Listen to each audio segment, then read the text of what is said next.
pessoal, tudo bom com vocês? Hoje eu estou muito feliz porque vamos dar início aí a uma novidade aqui do canal, né? O Livrocast. Eu comentei alguma coisa sobre em uma live que eu fiz há algum tempo atrás, quando eu falei, né, do sumiço, por que eu parei de postar vídeo aqui no canal, né, por conta do trabalho e tudo mais. Vou deixar aqui nos cards também, pra você assistir a live completinha, tá bom? E aí eu já aproveito, né, pra você que caiu de paraquedas aqui nesse vídeo e ainda não é inscrito, já se inscreve, ativa as notificações, tá bom? Curte, deixa o seu like e compartilhe com seus amigos, tá?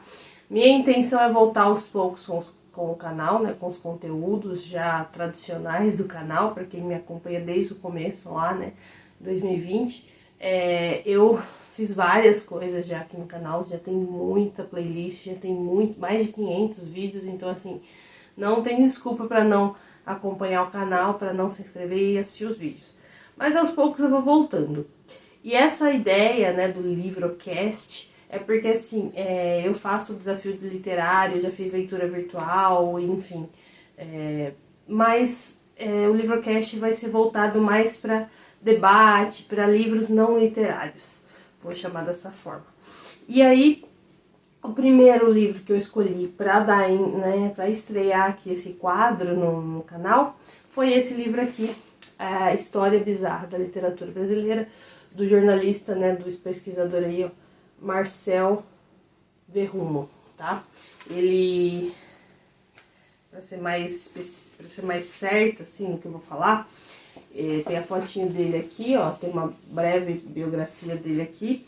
Ele é natural de Dourado, pequena cidade paulista, e mora em São Paulo. Jornalista, editor de conteúdo e pesquisador acadêmico. Especializou-se nas áreas da literatura e arquitetura. Trabalhou na editora Abril e já escreveu para revistas como Super Interessante, Aventuras na História, Mundo Estranho, Arquitetura e Construção e Casa Cláudia. Em 2016, venceu o Prêmio Abril de Jornalismo com uma reportagem em HQ sobre a vida e obra do escritor e ex-escravo Muhammad Baquaqua. Acho que é assim que fala.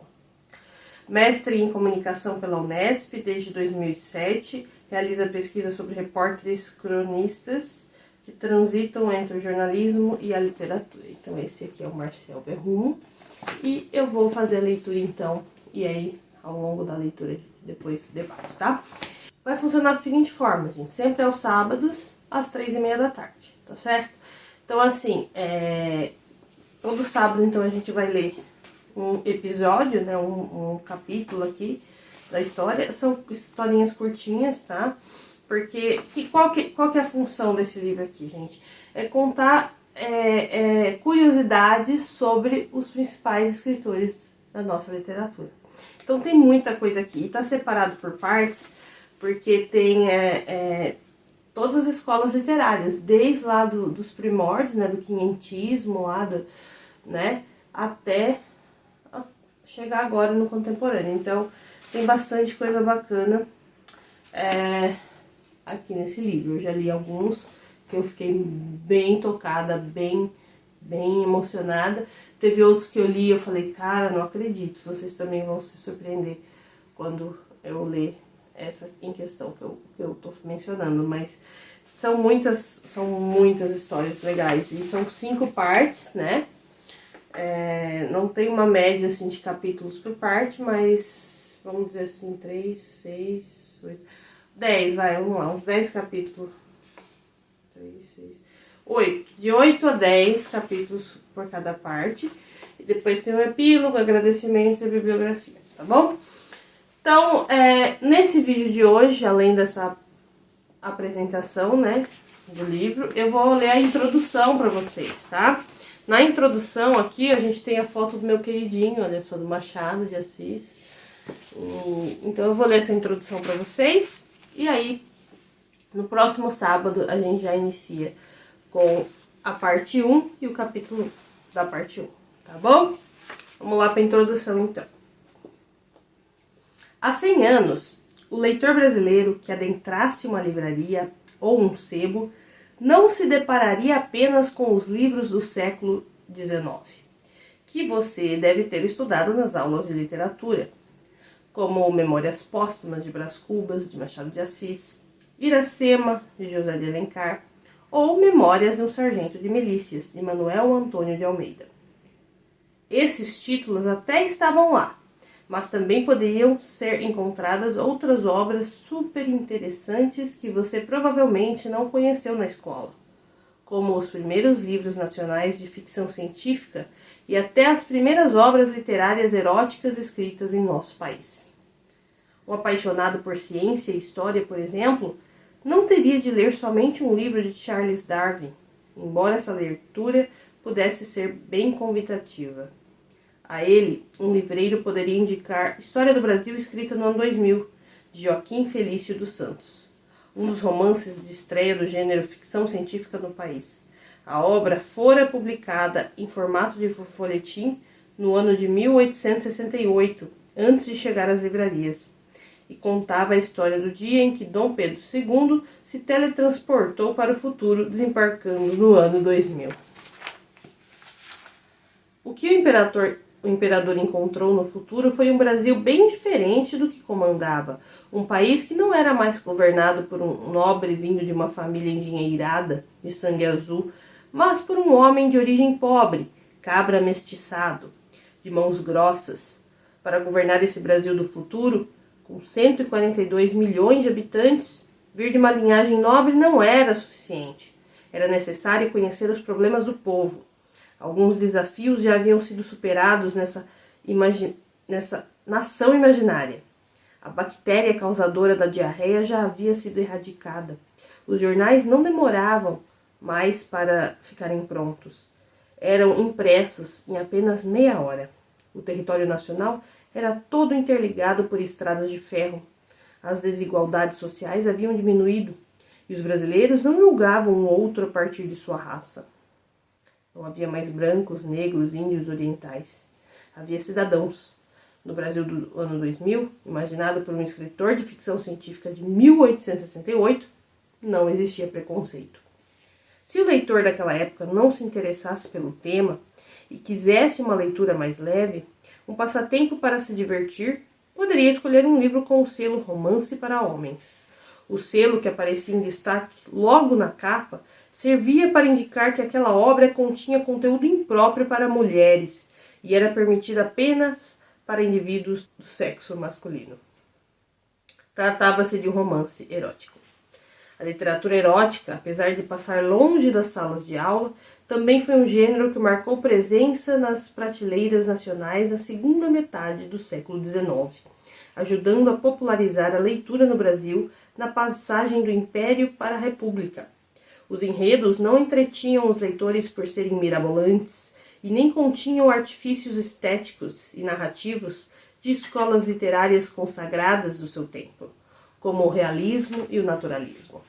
O que os fazia chamar a atenção do público eram as descrições calorosas de orgias, de corpos em movimento, do cheiro do sexo. O leitor de um romance para homens era como um voyeur, que ao ler narrativas de transas, traições e fetiches, transportava-se para essas cenas picantes. Aí estava o prazer da leitura. Os primeiros livros brasileiros desse gênero, que serão apresentados mais adiante, foram influenciados principalmente por um romance inglês bem apimentado, Fanny Hill, de John Cleland, um marco da literatura erótica mundial. Embora consideradas sucessos editoriais, muitas dessas obras eróticas e de ficção científica não conseguiram sobreviver ao crivo do tempo e permaneceram pouco conhecidas até hoje.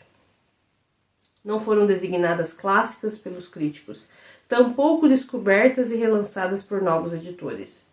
Acabaram empoeiradas em fundos de gavetas e baús, nas prateleiras dos sebos, sendo vez ou outra pinçadas por um pesquisador dedicado ao tema. Mas em nada disso diminui o seu valor.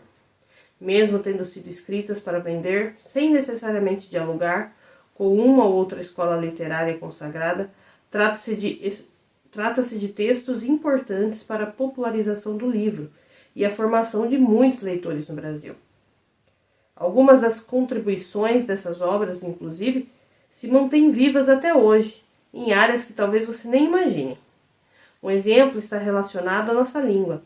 As primeiras obras eróticas publicadas no Brasil, os romances para homens, eram impressas no formato brochura, uma encadernação menos rígida, usada principalmente nos livros mais baratos e cadernos.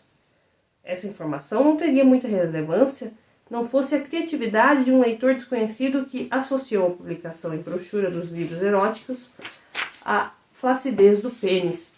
Sim, é isso mesmo que você deve estar pensando. Inspirado na encadernação mole da brochura, um leitor criou as expressões pênis brochado, homem brocha e o verbo brochar. Curiosidades como esta estão nesse livro, que você tem em mãos. História Bizarra da Literatura Brasileira reconta os mais de 500 anos de nossas letras a partir de um olhar curioso. É um mergulho nos mistérios, nas tragédias, nos fatos emocionantes, engraçados e, claro, nas bizarrices envolvendo nossos livros e escritores.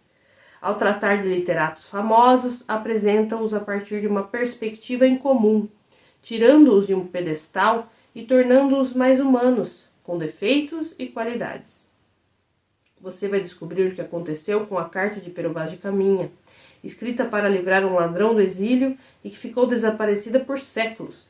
Vai conhecer a primeira brasileira a escrever um livro, o escravo negro que editou a própria biografia para lutar pela liberdade, e os brasileiros eugenistas que escreveram obras pregando a supremacia branca enquanto Hitler estava no poder. Vai se assustar com o famoso escritor romântico que previu que iria morrer, se apaixonar pelo literato prefeito que multou o próprio pai e se chocar com o poeta que conseguiu morrer em um naufrágio em que toda a tribulação se salvou, menos ele. Vai explorar a cena do assassinato de Euclides da Cunha, morto ao tentar acertar as contas com o amante da sua esposa, descobrir as declarações de Carlos Drummond de Andrade contra os homossexuais e se emocionar com a trajetória da esposa de Guimarães Rosa, uma heroína que salvou a vida de centenas de judeus durante a Segunda Guerra Mundial. Também vai entender por que a Rua do Ouvidor já homenageou um paciente com hemorroidas, rir com o literato que provocou o primeiro acidente de carro no Brasil e se encantar com a origem da literatura de cordel no sertão nordestino. São 50 capítulos recheados de histórias, não contadas em sala de aula. Trata-se de narrativas independentes entre si, o que faz com que você possa ler os capítulos aleatoriamente, do fim para o começo ou de acordo com a sua preferência. No entanto, os capítulos seguem uma ordem cronológica, compondo 5 partes, cada uma correspondente a um grande período histórico introduzida por um panorama contextual da época. O livro começa com os escritos do Brasil colonial, passa pela literatura do Império, continua com as obras e os autores da Primeira República, então os escritores modernistas e encerra com as histórias que vão da Era Vargas até os dias de hoje. Portanto, embora seja possível fazer uma leitura aleatória, a estrutura linear talvez possibilite uma melhor compreensão do caminho da literatura brasileira ao longo desses mais de 500 anos. A opção por organizar o texto em períodos históricos fez com que a obra não fosse separada por escolas literárias, ou seja, não fosse dividida em quinhentismo, barroco, arcadismo, romantismo, realismo. Isso não é um problema, sobretudo porque há temas que integram mais de uma escola e há literatos que não se associam a nenhuma delas, como é o caso da literatura de ficção científica e erótica. Se fosse feita a divisão por escolas, o resultado seria similar ao que acontece em sala de aula. Autores não ligados a nenhuma escola ficaria de fora. Outro detalhe importante é que ao final de cada capítulo são listadas obras do literato retratado, uma forma de incentivar você a conhecer melhor a literatura brasileira. Já os textos que se debruçam sobre os escritores estão reunidos na bibliografia no fim do livro. Antes de concluir essa introdução, é importante esclarecer que este não é e nem tem a pretensão de ser um livro acadêmico. Sua linguagem busca justamente tornar acessível o conhecimento acadêmico àqueles que não o são. Tirar da universidade uma bagagem curiosa de conhecimento sobre nossas letras e levá-la para livrarias, salas de aulas, parques. O objetivo é aproximar obras de linguagem mais técnica a todos os tipos de leitores, propondo que se apaixonem pela literatura brasileira e pelas histórias de nossos autores. Se a linguagem busca ser objetiva e clara, o conteúdo pretende ser fiel aos fatos. Foi necessário um mergulho em fontes diversas, compostas por teses de doutorado e dissertações de mestrado, crônicas, ensaios, romances, contos, filmes e documentários, além de artigos de jornais, revistas e websites. Alguns capítulos também foram redigidos com base em entrevistas realizadas com estudiosos. Trata-se de um rigor necessário para compor um trabalho que respeite os autores e histórias aqui tratados e que leve o melhor a você, leitor. Que as descobertas das bizarrices, das curiosidades e dos fatos não revelados em sala de aula e desvendados neste livro o surpreendam, emocionem e ampliem seus conhecimentos sobre a literatura brasileira. Boa leitura, Marcel Vergon. Então é isso, gente. Como foi falado aqui, né, na introdução, 50 capítulos, né? Então, como vai rolar o livrocast sempre aos sábados, 3h30 da tarde, depois eu vou olhar no calendário para ver certinho, fazer a contagem, mas a gente vai adentrar 2024, né, fazendo a leitura, e eu vou ver certinho quando é que acaba, quando é que a gente finaliza. Considerando que eu vou fazer só aos sábados, né, a leitura aqui, de um capítulo por sábado. Eu espero que você me acompanhe nessa aventura, e eu te aguardo no próximo sábado pra gente dar início, então, à parte 1. O nome da parte 1, gente, ó, é Os Escritos do Brasil Colonial. E o capítulo 1 é O Ladrão da Carta de Pero Vaz de Caminha. Tá bom? Então eu te espero para o segundo episódio aqui de A História Bizarra da Literatura Brasileira. Um beijo e até o próximo sábado.